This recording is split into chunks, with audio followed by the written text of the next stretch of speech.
একটা থানার সামনে একজন গিয়া ওসি সাহেব রে থানার সামনে গিয়েছে, গিয়া ওসি বলতেছে আমি তোমার পুলিশ পুরাইছি, আমি তোমার থানা পুরাইছি। ওসি সাহেব চুপচাপ বিলায়ের মতন শুনতেছে।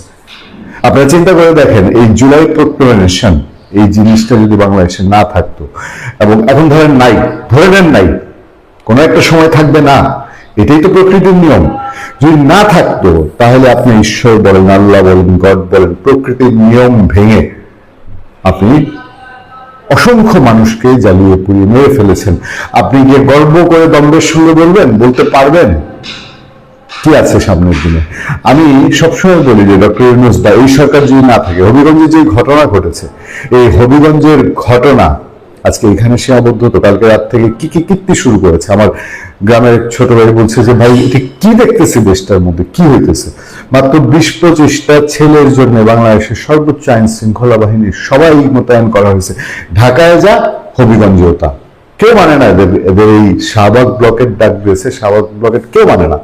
ঘটনা কি আপনারা জানেন, মাহাদি হাসান শায়েস্তাগঞ্জে ওসির সামনে, ওসি ধরে নিয়ে আসছে এক ছেলে, তখন এক সময় ছাত্রলীগ করতো, তারপরে নাকি জুলাই যোদ্ধা হয়েছে, জুলাই যোদ্ধা হওয়া সেই ছেলেকে ছাত্রলীগ পরিচয় ধরে নিয়ে আসছে, তাকে ছুটাইতে গেছে হবিগঞ্জের আপনার একজন কেন্দ্রীয় জেলার বৈষম্যবিরোধী ছাত্র আন্দোলনের সাবেক আহ্বায়ক বা সেই টাইপের এক নেতা মেহেদী হাসান, গিয়ে ওসি এসে হুমকি ধুমকি দিচ্ছে, এই আমরা বানিয়াচন থানা পড়াইছি, আমরা এসআই সন্তোষে পড়াইছি। এসআই সন্তোষের নামে এখনো সোশ্যাল মিডিয়ায় দেখবেন কিছু কিছু এদের এই বৈষম্য বিরোধী সমন্বয়ক টামান্বয়ক পোস্ট দেয়। তো ওসিকে হুমকি ধুমকি দিয়ে চলে আসলো। ভিডিও যখন লেক হইলো, তখন ভিডিওটা লেক হওয়ার পরে, মানে ভিডিওটা যখন ভাইরাল হয়ে গেল, তারপরে চারদিকে ছিছি রিডি পড়লো। পড়ার পরে তো পুলিশ ব্যবস্থা নিতে গেলে রে ভাই, এটা তো উচ্চ পর্যায়ের একটা সিদ্ধান্তের ব্যাপার। তো এই সিদ্ধান্তটা হয়তো 24 আগস্ট, সেপ্টেম্বর, 25 জানুয়ারিতে হতে পারে নাই, কিন্তু 26 জানুয়ারি যে একটু ডিফারেন্ট এই বৈষম্য বিরোধীদের জন্য, এইটা বোধহয় বোঝা গেল। ডিবি গিয়ে অ্যারেস্ট করলো ওই ছেলেকে এবং থানায় নিয়ে গেল। এরপরের কাণ্ড কারখানায় এটা মনে হচ্ছে যে রেফারেন্সে এসছে, স্বরাষ্ট্র উপদেষ্টার আশ্বাস দিতে হচ্ছে যে আমরা এই ছেলেকে ছেড়ে দিব। পুলিশের উচ্চ পর্যায়ে সব তটস্থ অবস্থা, মাত্র এই কয়েকটা ছেলের জন্য।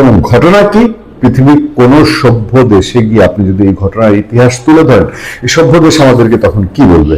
দেখেন, যা যা ঘটাইছে তারা, সেই ঘটনাগুলো একটা সংক্ষিপ্ত বর্ণনা, সংক্ষিপ্ত বিবরণ আমার সামনে আছে, যে বিবরণ থেকে আমরা জানতে পারছি যে রাতভর যে কীর্তি কারখানা হয়েছে, সেই কীর্তি কারখানার পেছনে মানে সবাই একটা তটস্থ ভাব, যে কি হলো কি হলো, মনে হয় যেন বাংলাদেশের সাংঘাতিক রকম একজন মানে হিরো টাইপ একজন নেতা, তাকে ধরা হয়েছে। এই ছেলের তার পরিচয় কি? সে কি একজন জনপ্রতিনিধি, পাবলিক ম্যান্ডেট আছে? সে গিয়ে, আমার কথা হলো জুলাই প্রক্লেমেশন আমি বাদ দিলাম, ওসির সামনে গিয়ে যে এই হুমকি ধুমকির কথা বললো, এটা কি অপরাধ না?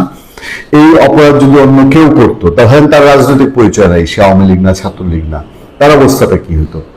আজকে জুলাই প্রক্লেমেশন আছে বলেই হবিগঞ্জের সেই সন্তোষে আত্মা কেঁপে মরলেও সেটার কোনো বিচার হবে না, সেটার প্রক্রিয়া আমরা বাদ দিলাম। আমি তো সবসময় বলি যে ইন্ডেমনিটি অধ্যাদেশ দিয়ে কি বঙ্গবন্ধু শেখ মুজিবুর রহমানের হত্যাকারীদের বাঁচানো গিয়েছিল? প্রকৃতি এটা মানে না, আরে ভাই, প্রকৃতি কখনোই এটা মানবে না। এই নিয়মে প্রকৃতি চলে না, বিধাতা চলে না, ঈশ্বর চলে না, আল্লাহ চলেন না, গড চলেন না।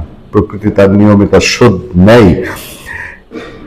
ঢাকা ও হবিগঞ্জে টানা আন্দোলনের মুখেও শেষ পর্যন্ত আইনি জটিলতার কারণে মুক্তি পাননি বৈষম্যবিরোধী ছাত্র আন্দোলনের হবিগঞ্জ জেলা সদস্য সচিব মাহাদি হাসান। আপনি বিশ্বাস করতে পারেন, মানে দিয়ে দিতে চাইছিল জামিন, এখন আইনি জটিলতা আটকা পড়ছে। শনিবার দিবাগত রাত 12টার দিকে তাকে ম্যাজিস্ট্রেটের বাসায় নেওয়া হলে নেতা কর্মীদের মধ্যে আশার সৃষ্টি হয়েছিল, তবে শেষ পর্যন্ত আদালত না বসায় মুক্তি পাননি মাহাদি হাসান। বাংলাদেশের বহু বিশ্ববিদ্যালয়ের শিক্ষক, বহু জ্ঞানী গুণী মানুষ, বহু স্কুলের শিক্ষক, কলেজের শিক্ষক, বহু মুক্তিযোদ্ধা হাতে হাত করা পড়ে দিনের পর দিন আদালতে যাওয়া আসা করে, তাদের জামিনের জন্য স্পেশাল কোর্ট বসে না। বৈষম্যবিরোধী ছাত্র আন্দোলনে হবিগঞ্জ জেলার আহ্বায়ক আরিফ তালুকদারের ভাষ্য অনুযায়ী জামিন প্রক্রিয়ার অংশ হিসেবে রাতেই একটি মাইক্রোবাসে করে ম্যাজিস্ট্রেটের বাসভবনে যান তিনি ও সংগঠনের মুখপাত্র আশরাফুল ইসলাম সুজন সহ পুলিশের ঊর্ধ্বতন কর্মকর্তারা। তবে সব প্রস্তুতি থাকা সত্ত্বেও ম্যাজিস্ট্রেট উপস্থিত না থাকায় শেষ পর্যন্ত আদালত বসেনি এবং মাহাদী হাসানের মুক্ত করা সম্ভব হয়নি। মগের মুল্লুক জমিদারি। আরিফ তালুকদার বলেন, সেন্ট্রাল থেকে খেয়াল করবেন, সেন্ট্রাল থেকে আমাদের জানানো হয়েছিল স্বরাষ্ট্র উপদেষ্টা মহোদয় মাহাদীকে ছেড়ে দেওয়ার কথা বলেছেন। প্রশাসনের আশ্বাসে শাহবাগের ব্লকেট তুলে নেওয়া হয়েছে। কিন্তু দুঃখের বিষয়, জাতীয় ইস্যুতে মানে প্রতি পদে পদে এটার মধ্যে রোমাঞ্চ আর কি, এটা জাতীয় ইস্যুতে মানে এক ছেলে ওসির সামনে গিয়ে মাস্তানি করলো। এটা কি 2024 আমরা 24শে আগস্টে পড়ে আছি, আমরা জুলাই আগস্টে। ওসির সামনে গিয়ে মাস্তানি করলো, যে ওসি সাহেবরা মানে ওসি শুধু ওই শায়েস্তাগঞ্জ থানার ওসি না, এই বডিটা, এই চেয়ারটাই তো সারা দেশের আইন শৃঙ্খলা বজায় রাখে। তাদের কাছে কি মেসেজ দেওয়া হচ্ছে যে এরকম একটা ছেলেকে ধরলে পরে সে যদি ওসির হুমকি দিতে পারে, মানে হুমকি দিতে পারার রাইটটা সে পেয়ে যাচ্ছে, আর হুমকি দিলে তারা কিছু বলা যাবে না, তাকে এরকম স্পেশাল কোর্ট বসায় তাকে জামিন দিয়ে দেওয়া হবে। আচ্ছা, ন্যূনতম বলছে আর কি যে এই, কিন্তু দুঃখের বিষয় জাতীয় ইস্যুতে আমরা যখন ম্যাজিস্ট্রেটের বাসায় গেলাম, ওনারা কেউ ন্যূনতম সৌজন্য বোধ দেখাননি, রেসপন্স করেনি। মানে ম্যাজিস্ট্রেট সাহেব উঠে দাঁড়ায় তখনই বলবে, স্যার আপনারা আসছেন, নেন একটু কাগজটা দেন, আমি সই করে দিই, জামিন হয়ে গেল। ওনারা আইনি জটিলতার কথা বলছেন। আমরা এখনো আশাবাদী যে প্রশাসনের সহযোগিতায় মাহিদীকে নিয়ে এখান থেকে বের হতে পারবো, তা না হলে বৃহত্তর আন্দোলন কর্মসূচি দেওয়া হবে। আরিফ তালুকদার আরো জানান, পুলিশের ভাষ্যমতে রাষ্ট্রের কাজে বাধা দেওয়া এবং ঊর্ধ্বতপূর্ণ আচরণের জন্য মাহাদীকে গ্রেফতার করা হয়েছে। তিনি দাবি করেন আইনি প্রক্রিয়ার মাধ্যমে দ্রুত তার মুক্তি উদ্যোগ অব্যাহত রয়েছে। এবার আসেন আরেকটু গুরুত্বপূর্ণ জায়গায়। বানিয়াচংয়ের ঘটনা নিয়ে মাহাদীর মন্তব্যের বিষয়ে তিনি বলেন, জুলাই অভ্যুত্থানের ঘটনা কোনো মামলার বিষয় হতে পারে না, এটি জুলাই প্রক্রিমেশনের অন্তর্ভুক্ত। এই জুলাই প্রক্রিমেশন দিয়ে এত বড় অন্যায়, এত বড় অবিচার, এত বড় নিয়ম বিরুদ্ধ কাজগুলোকে শুদ্ধ করল। আচ্ছা, আমি শুরুতে বলছিলাম যে জুলাই প্রক্রিমেশন যদি না থাকতো তাহলে এখন দেশের কি অবস্থা হতো? দেশটা তো একটা শান্তির বাতাস বয়ে যেত। হয়তো এতদিন ওই অস্ত্রগুলো বের হয়ে আসতো, যেগুলো লুট হয়েছে জুলাই আগস্টে, সেগুলো বের হয়ে আসতো। আচ্ছা, কয়জন ছাত্র এই জুলাই প্রক্রিমেশনের পক্ষে রাস্তায় নেমেছে? আপনার আমার সন্তান কেউ কি রাস্তায় নেমেছে? তার আগের ব্যাকগ্রাউন্ড এখানে আছে, আমি সেই ব্যাকগ্রাউন্ডে যেতে চাই না। শুধু এইটুকুই বলবো, এই জুলাই প্রক্রিমেশন দিয়ে সবকিছু যে ঠেকানো যাবে না, এর একটা ইঙ্গিত হয়তো হবিগঞ্জের ঘটনা। আজ এই ডক্টর ইউনূস সরকারই আছে, এই সরকারের পরে বিএনপি সরকারে যদি আসে, বিএনপি সরকারের পক্ষেও কি সম্ভব হবে এইভাবে এক মাহাদী হাসানকে স্পেশাল কোর্ট বসিয়ে তাকে রক্ষা করে নিয়ে আসা? আমি শুধু এই প্রশ্নগুলো আপনাদের সামনে রেখে দিতে চাই। এই ছেলেগুলাকে যারা ব্যবহার করেছে, আবার বলছি, তারা হয়তো আড়ালে চলে যাবে, গা বাঁচিয়ে চলে যাবে। এই ছেলেগুলোর ভবিষ্যৎ কি? এমন দেশটি কোথাও খুঁজে পাবে না গো তুমি, সকল দেশের রানী সে যে আমার জন্মভূমি। কথাটা যতটা গর্ব নিয়ে বুক ফুলিয়ে বলতাম না, বৈষম্য বিরোধীরা যা শুরু করেছে দেশটার মধ্যে আজকে 15-16 মাস পরে, আমাদের কথা নয় ভাই। পথে ঘাটে যান না, গ্রামে গঞ্জে যান, হাটে ঘাটে মিশেন মানুষের সঙ্গে, মানুষের মুখে সেই ঘৃণাটা শুনবেন।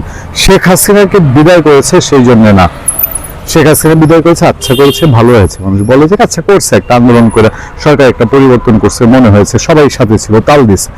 এরপরে 15-16টা মাস এই দেশটারে যেভাবে জ্বালায়া পুরায় ছাড়খাড় করতেছে। এক হবিগঞ্জে দেখেন মুখ দিয়ে কি বের হয়েছে, বলছিল সরকার পতনের আন্দোলন দেখা 13টা পুলিশে এক থানার মধ্যে পুরায় মারতে হবে, সিরাজগঞ্জের এনায়েতপুরে মারছিল না। তারপরে হবিগঞ্জে এইভাবে নির্মম বিশ্ব মিডিয়ায় উঠে আসছে যে এতগুলো পুলিশকে জিম্মি করে একটা আন্দোলনের পর আটকাইছে, সেখান থেকে বাইছা সেই সন্তোষকে বের করে এনে ঐতিহাসিকভাবে সন্তোষকে মেরে সেটা এখন গর্ব ভরে বুক ফুলায় বলতেছে মাহাদী হাসান হবিগঞ্জে বৈষম্যবিরোধী ছাত্র আন্দোলনের সমন্বয়কারী, প্রধান সমন্বয়কারী। সেই সময় তার নাকি সাংঘাতিক কিছু ছিঁড়ে ফেলছে, সাংঘাতিক কাজকর্ম সে করছে হবিগঞ্জে। আছে মানলাম বাবা করছো, তারপরে তোমার এখনকার কি পরিচয়? থানায় বসে অস্থির থ্রেট করতেছে আর বলতেছে ছাত্রলীগের সাবেক ছাত্রলীগের নেতা এখন বৈষম্য বিরোধীতে মিশে গেছে, তারে কেন ধরে আনছে, তারে ছোটায় নিতে হবে। এবং কি বলছে আমরা এর আগের আলোচনায় আপনাদেরকে জানিয়েছি, বলছে যে কি আপনারা জানেন না বানিয়াচং থানা আমরা পুড়িয়ে দিয়েছিলাম, এসআই সন্তোষকে আমরা পুড়িয়েছি। মানে এরকম দম্ভ স্বীকারোক্তি, অপরাধে একটা মানুষ পুড়িয়ে মারার স্বীকারোক্তি, পশুর মতো মারার স্বীকারোক্তি। এবং সেই জন্য শেষ পর্যন্ত যে আমরা শেষ খবর যা পেয়েছি তা হলো গোয়েন্দা পুলিশ, ডিবি পুলিশ গিয়ে মাহাদী হাসানকে অ্যারেস্ট করছে, গ্রেফতার করছে। ও মা, করছে না তো করছে, এখন থানার সামনে মব, সব বৈষম্য বিরোধীরা ওগুলো হবিগঞ্জে সংখ্যায় খুব বেশি, বললে 20-25 জন হয় কিনা, কিন্তু থানার গেটে গিয়ে থানার গেট বন্ধ করে রাখতে হয়েছে। থানার গেটের সামনে গিয়ে চিল্লা ফাল্লা, চিৎকার চেঁচামেচি, একটা হই হুল্লোড়, পুলিশকে যা ইচ্ছা তাই বলতেছে। মানে মবের রাজ্যে বাংলাদেশ গদ্যময়, মানে এটা বলার কোনো অপেক্ষা রাখে না।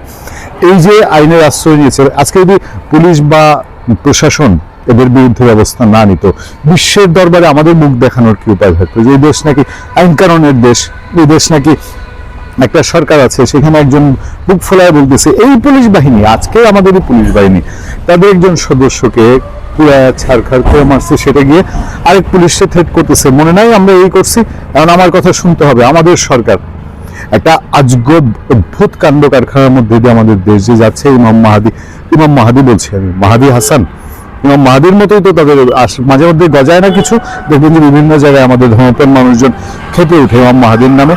এই টাইপের এই মাহাদি হাসানরা গিয়ে তারা এই টাইপের কাণ্ড কারখানা করছে, এবং তাদের কথা মতো এখনো প্রশাসন চলতে হবে। আপনারা কারারে ভাই, আপনারা তো দেশের নির্বাচিত কেউ না, একটা আন্দোলনের নেতৃত্ব দিয়েছেন, একটা অভ্যুত্থানের নেতৃত্ব দিয়েছেন, তারপরে আপনাদের আমলনামা কি, সে আমলনামায় কি কি যোগ হয়েছে সেই সব মানুষ চোখের থেকে এখন কাছে থেকে দেখছে। ফলে এই যে মাহাদি হাসান হবিগঞ্জের, তাকে অ্যারেস্টের পরে থানার সামনে যে জমায়েত, কই হবিগঞ্জের সব মানুষ স্কুল কলেজ ঘর গৃহস্থালী রান্নাবান্না ছেড়ে তো গিয়ে থানার সামনে হামলা দেয়নি। তারা জানে যে বৈষম্য বিরোধীরা এরপরে কি পরিমাণ তাদের বদনামি হয়েছে, তাদের চাঁদাবাজি হয়েছে, তাদের টেন্ডারবাজি হয়েছে, তারা সবকিছুর মধ্যে ভাগ লুটপাটের একটা রাজত্ব বাংলাদেশের তুল কালাম মগের রাজত্ব কায়েম করেছে। সেই মগের রাজত্ব এবার খেয়াল রাখার বিষয় যে পুলিশ কি ভূমিকা নেয়, এবং এই মগবাজরা তারা জিতে নাকি প্রশাসন আইনের গতিতে আইন চলতে পারে। বৈষম্য বিরোধী ছাত্র আন্দোলনের নেতা ওই হবিগঞ্জের, সে তার দলবল নিয়ে থানায় ঢুকে কইছে আমাদের যারা গ্রেপ্তার করছেন ওটা ছেড়ে দিতে হইব। হ্যাঁ, এবং সেখানে সে অত্যন্ত গর্বের সাথে বীর সন্তানের মতো কইছে যে আমরা আপনাদের একজনকে পড়াইয়ে মারছি পুলিশকে। আরে বাপ রে বাপ, চেয়ার টেয়ার থাপাইয়ে হাত রেখা চেয়ারের উপর পায়ের উপর পা তুলে সে কইছে যে এই থানা লুটপাট করছি আমরা। পুলিশকে কইছে সাবধানে কথা বলবেন। হ্যাঁ, পুলিশ ভয় পেয়ে গেছে, কিন্তু চাচা একটা কথা হয়েছে, যে কথা কই হাসা কথার কোনো মূল্য নাই, সেটা হলো সে তো হাসা কথা কইছে, পুলিশ পড়াইছে, থানা লুট করছে। হ্যাঁ, এখন পুলিশ নাকি হেরে গ্রেপ্তার করছে। তো এটা কি হইল, এখন কেউ হাসা কথার কইব নি? এখন আবার গ্রেপ্তার করে হজম করতে পারত না চাচা। শাহবাগে অলরেডি আন্দোলন শুরু হয়ে গেছে, এবং হবিগঞ্জ আন্দোলন চলতেছে। হবিগঞ্জ কইছে থানা আমরা লুট করে ফেলাম, এবং ওই যে বৈষম্য বিরোধী ছাত্র আন্দোলন শাহবাগ, হ্যাঁ শাহবাগে তো ইনকিলাব মঞ্চ আছে, এরা আগে থেকেই আছে, এখন খালি যুক্ত হইব। এখন বৈষম্য বিরোধীরা যুক্ত হয়েছে, নির্বাচন যত সামনে আইব তত এগুলা চাঙ্গা হইব। ইউনূস সাহেব এগুলোর প্রশ্রয় দিতেছে। এখন বৈষম্য বিরোধী যুক্ত হইয়া কইছে আমাদের মাহাদি হাসানকে না ছাড়লে আমরা সারা দেশ বিক্ষোভে ছাড়খাড় করে দেব। কি উদ্দেশ্য? নির্বাচন বানচাল। হ্যাঁ, এগুলো চাঙ্গা হইতেছে। হ্যাঁ, ওই যে লোকজন কয় ছেলেটা এত সুন্দর করে হাসা কথা কইছে, তারা গ্রেফতার না করলেও হয়তো বরং আরো কাজে লাগাইতে পারত। ইউনূস সাহেব যতদিন আছে থানা টানা ভাঙচুর জ্বালাও পোড়াও, পুলিশ জ্বালাও, আওয়ামী লীগ জ্বালাই দেওয়া, হেরে কাজে লাগাইতে পারত। হের বাবা মা তো গর্বিত সন্তান। হ্যাঁ হ্যাঁ, গর্বিত যে আমাদের ছেলে মানুষ পড়াইতে পারে, কত আনন্দের কথা না। না, এখন যাই হোক, পুলিশ কিন্তু ওই লগে লগে গ্রেপ্তার করার সাহস পায় না। হ্যাঁ, পরে উপরের নির্দেশ বলতে কোনটা আমি জানি না চাচা, তুমি কি জানো?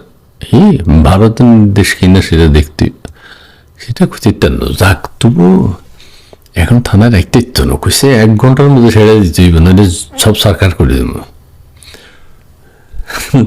তো চাচা ওই দুঃখের বিষয় হলো কি, ওই যে হেরা আবার ওই পুলিশের আইজিপি, স্বরাষ্ট্র উপদেষ্টা, আইন উপদেষ্টা এগুলোকে ফোন করছে। দুঃখের বিষয় হলে এরা কেউ মানুষ ফোন ধরে না। হ্যাঁ, মনে মনে কইতেছে তোমরা জ্বালাইছো, আমরা ক্ষমতায় আইছি, এখন আর তোমার আঙ্গ দরকার নাই। হ্যাঁ, উদ্দেশ্য আসিফ স্যারও ধরে নেই, স্বরাষ্ট্র উপদেষ্টা উনি ফোন শুনে নেই, কয় আমি বুঝি নেই কিছু, তোরা মর। না এইভাবে তো 24-এর যোদ্ধারা মরতে পারে না চাচা। হ্যাঁ অবশ্যই না, এখন শাহবাগ গরম। তো চাচা আরেকটা কথা, ওই রাজুতে চল একটা কথা ছিল না, হ্যাঁ রাজুটা খুব দুঃখ পাইতেছে, কারণ রাজুতে এখন আর কেউ যায় না।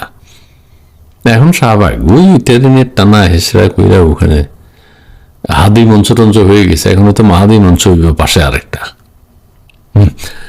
তবে যাই হোক চাচা, ও হের সত্য কথার মূল্যায়ন করা উচিত ছিল চাচা। গ্রেফতার না কইরা কইতো তুমি আরো জ্বালাও আরো ভাঙো। না কথাটা শুনতে খারাপ লাগে। আচ্ছা চাচা, আচ্ছা কি হয় তোমার আমি ফলো আপ জানাবো চাচা।